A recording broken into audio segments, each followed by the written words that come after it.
สบายดีพ่อแม่พี่น้องสบายดีหมู่เพื่อนทุกคนมื่อนี้ก็มาเปิดน้ำอยู่ชวนที่นาเลงพี่น้องเอ้ยก็เปิดน้ำโพด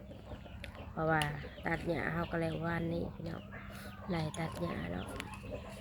บ่สบายเนี่ยพี่น้องเป็นไข้เป็นไอเป็นวัดเป็นไอเพราะทั้งสองอย่างสามอย่างนั่นแหละมาตุกมาโฮมกันอยู่ผู้เดียวพี่น้องเอ้ยทั้งเป็นวัดเป็นไอทั้งเป็นไข้เป็นไอหลายเรื่องมาเปิดน้ำอยู่ชวนนาเลงพี่น้องเอ้ยเปิดน้ำโหดต้นทุเรียนพี่น้องตัดหญ้าก็บริถ่ายพี่น้องเบิ่งดอกบ่มีมือกล้องพี่น้องเอ้ยวันนี้ก็มาเลาะสวนที่นาเลงมันพาพี่น้องมาชมสวนนาเลงกันเลยพี่น้องเด้อเบิ่งจะให้เบิ่งต้นทุเรียนอยู่สวนที่นาเลงอันนี้สวนอยู่ที่นาเลงเด้อพี่น้องเด้อมาเปิดน้ำโหดพี่น้องเอ้ยสวนอยู่นาเลงเบิ่งพาหญ้ากับไปเบิ่งไกลๆพี่น้องเอ้ยเปิดน้ำเฮิงพาพี่น้องเลาะเท่านึงเลยพี่น้องสวนนาเลงนี่เด้ออันนี้สวนอยู่นาเลงพี่น้องเอ้ยมาเปิดน้ำโหดเปิดน้ำแต่ว่าน้ำบ่แห้งปานใดพี่น้องสวนนี้น้ำบ่แห้งเด้อน้ำบ่แห้งปานใดสวนอยู่ที่นาเลงพี่น้องเอ้ยเปิดน้ำโหดจุเอาเก็บเห็นบ่พี่น้อง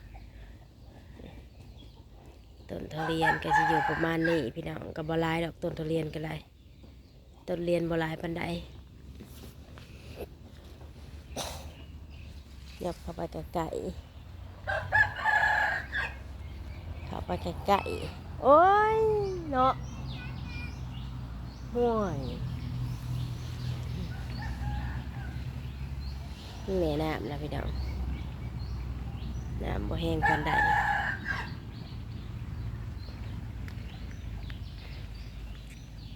เลาะเบิ่งสวนพี่น้องเอ้ยน้ำก็จะอยู่ประมาณนี้